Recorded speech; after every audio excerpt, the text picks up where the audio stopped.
अगर आप भी खुद की नर्सरी खोलना चाहते हैं, बहुत सारे लोग सोचते हैं कि प्लांट्स ले आएंगे, उसमें नर्सरी में पानी देते रहेंगे, बिकते रहेंगे और अच्छा खासा प्रॉफिट हम कमा लेंगे। तो इस वीडियो में मैं आपको ग्राउंड रियलिटी बताने वाला हूं, क्योंकि मुझे बहुत सालों का एक्सपीरियंस है नर्सरी में, चाहे वो ऑनलाइन का हो चाहे ऑफलाइन प्लांट सेलिंग का हो। तो मैं आपको हर एक वो बात बताने वाला हूँ, इन बहुत सारे टॉपिक्स पे बात करने वाला हूँ, जिसमें एक एक डिटेल में बिल्कुल इस वीडियो को देखने के बाद आपको दोबारा किसी दूसरी वीडियो को देखने की ज़रूरत ही नहीं पड़ेगी और आपको पता लग जाएगा कि मुझे नर्सरी खोलनी चाहिए या फिर नहीं।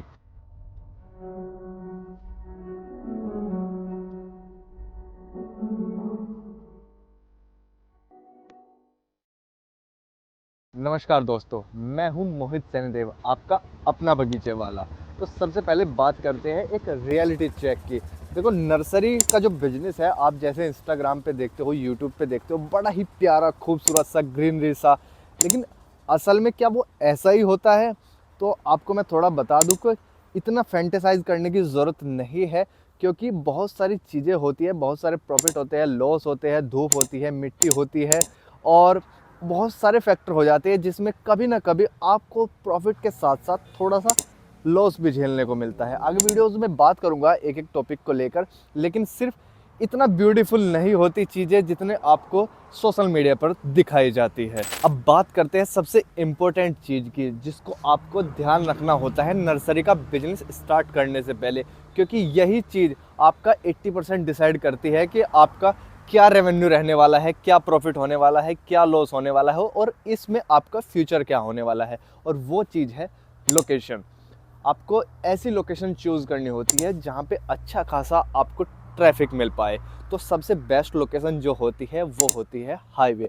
अगर आपके आसपास कोई हाईवे की लोकेशन है तो वो सबसे बेस्ट होगी आपके नर्सरी ओपन करने के लिए। इससे फ़ायदा ये होगा कि आपकी नर्सरी की 50% मार्केटिंग तो इसी चीज़ से हो जाएगी कि आपने हाईवे पर नर्सरी खोल रखी है। और उसमें आपको थोड़ा सा फ़ायदा ये होगा, अगर आप ऑनलाइन सेलिंग भी करते हो प्लांट्स की, फिर तो आप नर्सरी कहीं पे भी खोल सकते हो, इतनी बड़ी प्रॉब्लम नहीं होने वाली अगर आपके पास ऑनलाइन कस्टमर्स है। क्योंकि नर्सरी के बिजनेस जो है अभी बहुत अच्छी ग्रोथ कर रहा है, जब से सोशल मीडिया का जो चलन चला है, बहुत अच्छे से आपको कस्टमर्स मिल जाते हैं अगर आपकी ऑडियंस बहुत अच्छी है। ऑर्डर्स फेसबुक से भी मिल जाते हैं, इंस्टाग्राम से मिल जाते हैं, यूट्यूब से मिल जाते हैं। तो अगर आपकी ऑनलाइन कस्टमर रिटेंशन बहुत अच्छी है तो आप कहीं भी नर्सरी खोल सकते हैं, वो बेस्ट रहेगी। लेकिन अगर आपको ऑफलाइन कस्टमर्स की ज़रूरत है तो कोशिश करना, सबसे पहली प्रायोरिटी आपकी यही होनी चाहिए कि हाईवे पे आपकी नर्सरी होनी चाहिए, फ्रंट पे आपकी नर्सरी होनी चाहिए, या दूसरी, अगर आपको कहीं दूसरे रोड पे नर्सरी खोलनी है तो वो ऐसी लोकेशन होनी चाहिए जहाँ पर आने जाने वालों का तांता लगा रहता हो। अब लोकेशन वो होनी कैसी चाहिए? मिनिमम अवेलेबिलिटी किस चीज़ की होनी चाहिए कि आपको लगे कि हाँ, मैंने हाईवे पे ये लोकेशन चूज़ कर ली है, या मैंने इस रास्ते पे इस तरह की लोकेशन चूज़ कर ली है, तो ये कैसी रहेगी मेरे लिए। तो उस लोकेशन पे आपको ध्यान रखना है कि पानी की अवेलेबिलिटी मस्ट है। अगर उस लोकेशन के आसपास पानी की अवेलेबिलिटी नहीं है तो कोई फ़ायदा नहीं होने वाला, क्योंकि नर्सरी की जो बेसिक नीड होती है वो होती है पानी। तो ध्यान रखिए, जब भी आप लोकेशन चूज़ कर रहे हो तो उसके आसपास या तो कोई ट्यूबवेल हो या कोई समरसेबल हो, या आपको हो सकता है खुद भी समरसेबल करना पड़ जाए, तो उसकी आपको ध्यान रखना होगा। वहाँ पे पानी होना चाहिए और इलेक्ट्रिसिटी की सप्लाई ज़रूर होनी चाहिए। तो ये बात आप ध्यान ज़रूर रखना। तीसरी मोस्ट इम्पॉर्टेंट चीज़, कितना खर्चा आएगा नर्सरी को स्टार्ट करने में, क्योंकि यही चीज़ से फ़र्क पड़ता है कि आपको किस तरह की नर्सरी बनानी है। अगर आपके पास थोड़ा पैसा कम है तो आप छोटी नर्सरी से स्टार्ट करें, आप बहुत अच्छे स्टार्ट कर सकते हो कम लागत में भी। अगर आपके पास अच्छा पैसा है तो आप बड़ी नर्सरी भी कर सकते हैं।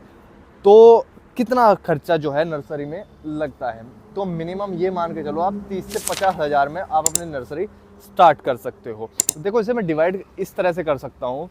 देखो, अगर आपको एक थोड़ा सा ज़मीन की बात करें, अगर 100 से 200, आपकी 200 गज ज़मीन होनी चाहिए कम से कम, अगर आपको नर्सरी सेटअप करनी है, ठीक है। अब उसमें आपको ग्रीन नेट भी डालना होगा, ऊपर लोहे का फ्रेम बना सकते हैं, क्योंकि ग्रीन नेट की बहुत ज़्यादा ज़रूरत होती है अगर आप अपनी नर्सरी में इंडोर प्लांट्स रखते हो, और इंडोर प्लांट्स आप रखोगे ही रखोगे, तो ग्रीन शेड आपके पास होनी चाहिए। ये जो मैंने आपको 30 से 50 हज़ार बताए हैं ना, वो इन्वेस्टमेंट बताया है सिर्फ प्लांट्स को लाने का आपकी नर्सरी में। उससे अलावा भी थोड़ा सा खर्चा होता है, जैसे कि आपको एक छोटा सा ऐसी झोपड़ी टाइप बनानी होगी जिसमें आप बैठ सको, या फिर आपको ग्रीन शेड लगाने के लिए आपको थोड़ा खर्चा करना पड़ जाता है, और छोटे छोटे बहुत सारे खर्चे होते हैं। तो 50,000 से लेके 1 लाख तक का खर्चा आपका हो जाता है। तो यानी नर्सरी बनाने में आपको 1 से 1.5 लाख रुपए लगभग लग जाते हैं। अगर आप एक छोटी नर्सरी से स्टार्ट करते हो, आपका बिजनेस आसानी से चल जाएगा 1 से 1.5 लाख रुपए में। अगली बात, आपको कौन कौन से प्लांट्स अपनी नर्सरी में शुरुआत में रखने चाहिए जिससे कि आपको लॉस भी ना हो और ठीक ठाक प्रॉफिट आप शुरू से ही कमाते चले जाएं। तो आपको ये चीज़ ध्यान रखनी है, आपको महंगे महंगे प्लांट्स पे इन्वेस्ट नहीं करना है। बड़े बड़े फैंसी प्लांट्स होते हैं, बहुत सारे प्लांट्स होते हैं जो देखने में खूबसूरत लगते हैं, और आप अपनी नर्सरी में ले आओगे, अगर वो सेल नहीं हुए तो कुछ समय में आपकी नर्सरी में ही वो ख़राब हो जाएंगे और आपको वो बहुत ज़्यादा लॉस दे सकते हैं। तो किन चीज़ों को आपको ध्यान रखना है और किन का नहीं, मैं आपको थोड़ा सा बता देता हूँ। देखो, एक तो सीजनल प्लांट्स होते हैं, जो फूलों के प्लांट्स होते हैं, उनको आप बहुत मिनिमम क्वांटिटी में शुरू में ला के रखिए। इससे आपको पता लग जाएगा कि कस्टमर सीजनल प्लांट्स जो है वो कितने खरीद रहा है आपसे। अब जैसे कि अब सर्दियों का मौसम है, सर्दियों का मौसम वैसे चला गया है, मैं एग्जांपल के तौर पे बता रहा हूँ। सर्दियों के मौसम की स्टार्टिंग में आपको सीजनल प्लांट्स ले आने हैं, लगभग अक्टूबर में या नवंबर में आपको मिल जाते हैं। सीजनल प्लांट्स आप रेडीमेड लेके आए शुरू में, बाद में अपनी नर्सरी में जैसे जैसे आपको एक्सपीरियंस होता रहेगा आप नर्सरी में तैयार करा सकते हो। शुरू में बाहर से लेके आए होलसेल से। तो आपको करना क्या है, सीजनल में मानो आपको 5 से 6 अलग अलग तरह के फ्लावरिंग प्लांट्स लेने हैं सीजनल में, तो आप उनकी क्वांटिटी लेके आनी है आपको 50 50 50 50 50 ऐसे करके आपको 250-300 प्लांट्स ले आने हैं अपनी नर्सरी पे, और होपफुली वो सभी निकल जाएंगे। अगर और ज़्यादा डिमांड आ रही है उन चीज़ों की तो आप मंगाते रहे, इकट्ठा एक बार में मत मंगाइए, धीरे धीरे करके अपने प्लांट्स को मंगाइए। ये सबसे आसान तरीका होता है। दूसरी चीज़, आप इन्वेस्ट करें इंडोर प्लांट्स में, जैसे आप अरेका पाम ले आए, रबर प्लांट्स ले आए, और मोरपंखी ले आए, डिफनबेकिया ले आए। इस तरह के जो कॉमन प्लांट्स होते हैं, देखो नर्सरी तो सबसे पहली बात ये है कि नर्सरी उसी आदमी को खोलनी चाहिए जो पहले से प्लांट लवर रहा हुआ हो, यानी कि आपको प्लांट्स की नॉलेज होनी चाहिए। अगर आप बिना नॉलेज के नर्सरी खोलने जा रहे हो तो मैं आप बता देता हूँ कि आप अपना नुकसान करने जा रहे हो, अपने टाइम का, अपने इन्वेस्टमेंट का, सब तरह का नुकसान आप करने जा रहे हो। तो आपको प्लांट्स की समझ होनी चाहिए कि कौन से कॉमन प्लांट्स हैं जो आपके एरिया में लोग ले पाएंगे, कितने तक का ले पाएंगे, वो चीज़ें आपको ध्यान रखनी है। तो जो कॉमन से प्लांट होते हैं, इस तरह के प्लांट्स भी, जैसे क्रोटॉन भी हो गया या फिर कोलियस हो गया, इस तरह के प्लांट्स जो है वो अपनी नर्सरी में इनसे आप शुरुआत कर सकते हैं। 20-20 25-25 प्लांट्स, इस तरह के इंडोर प्लांट्स आप लेकर आए। जैसे जैसे आपको पता लगता रहेगा कि इनकी डिमांड है, या फिर आपको जैसे जैसे नर्सरी बढ़ती रहेगी तो आपको पता भी लग जाएगा कि यहाँ के कस्टमर किस तरह के प्लांट्स की डिमांड कर रहे हैं, आप वही लाते रहे और डिमांड पूरी करते रहे।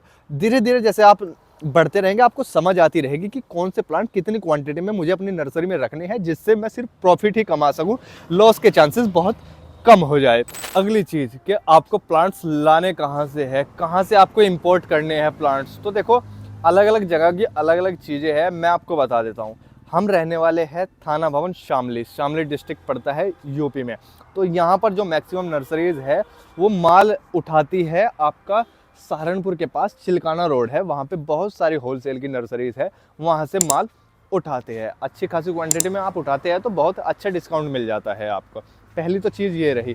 दूसरी जो नर्सरी की मैं बात करूँ, दूसरी मेरठ के ही पास में एक गजरोला नाम से एक शहर पड़ता है, या फिर टाउन कह लो, वहाँ पे बहुत सारी होलसेल की नर्सरीज है, आप वहाँ से भी कांटेक्ट कर सकते हो। ये वो नर्सरीज है जहाँ पे आप कम इन्वेस्टमेंट में भी वहाँ से माल उठा सकते हैं।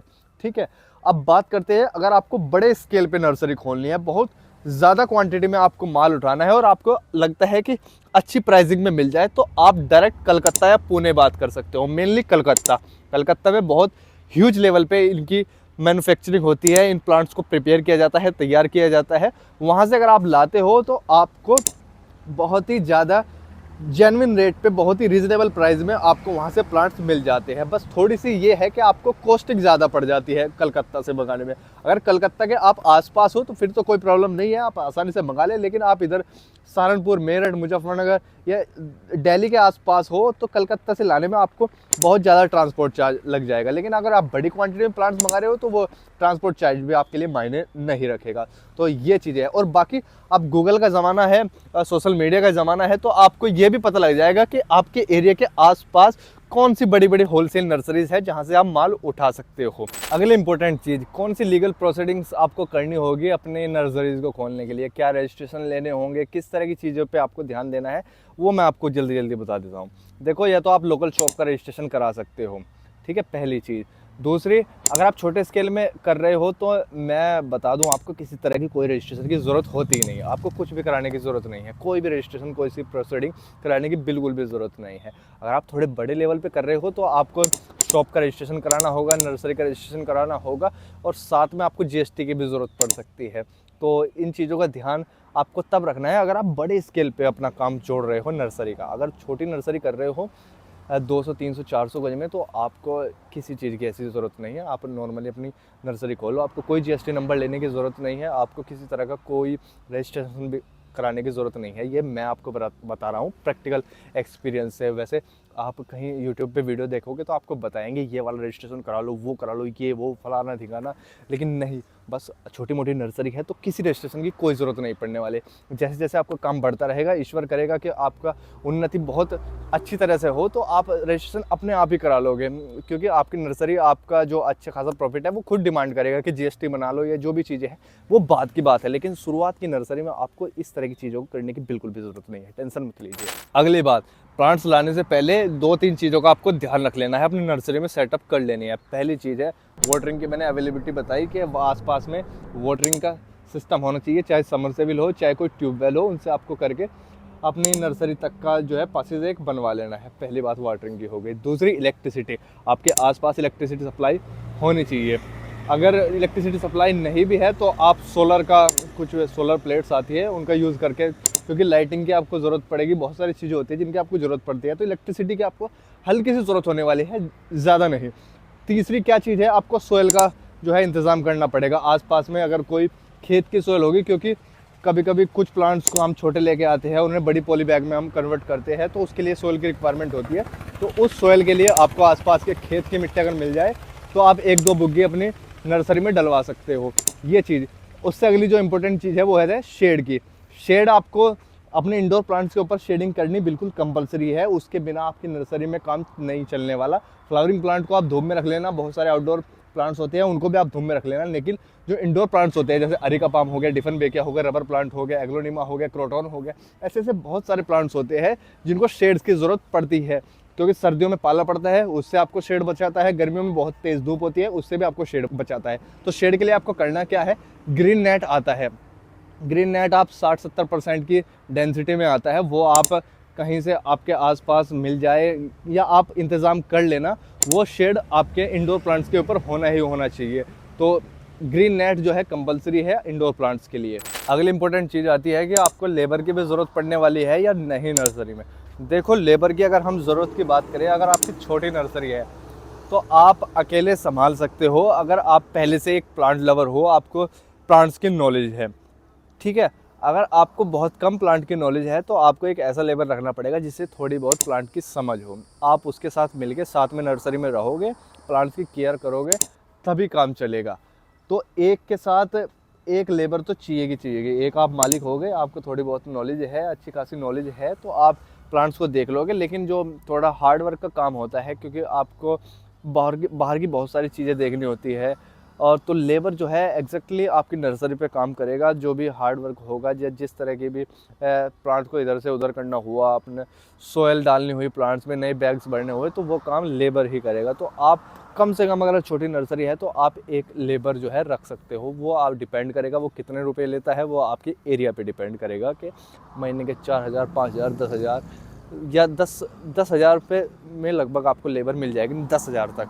तो ये ध्यान रखना है। बड़ी नर्सरी है तो लेबर कॉस्ट थोड़ी और बढ़ जाएगी, आपको लेबर्स बिल्कुल कंपलसरी हो जाती है अगर थोड़ा बड़े लेवल पे आप काम करते हो, तो ये चीज़ आप ध्यान रखना। अब बात करते हैं कि कितने समय बाद आपको प्रॉफिट मिलना शुरू हो जाएगा। देखो, जो आपकी अर्निंग है, ईश्वर करे तो आपका 1 या 2 दिन के अंदर आपकी अर्निंग थोड़ी थोड़ी आनी शुरू हो जाएगी आपकी नर्सरी से। लेकिन बात करें प्रॉफिट की, प्रॉफिट वो होता है जब आपके जो आपका इन्वेस्टमेंट है उससे थोड़ा सा ऊपर निकल जाए, तो वो प्रॉफिट होता है।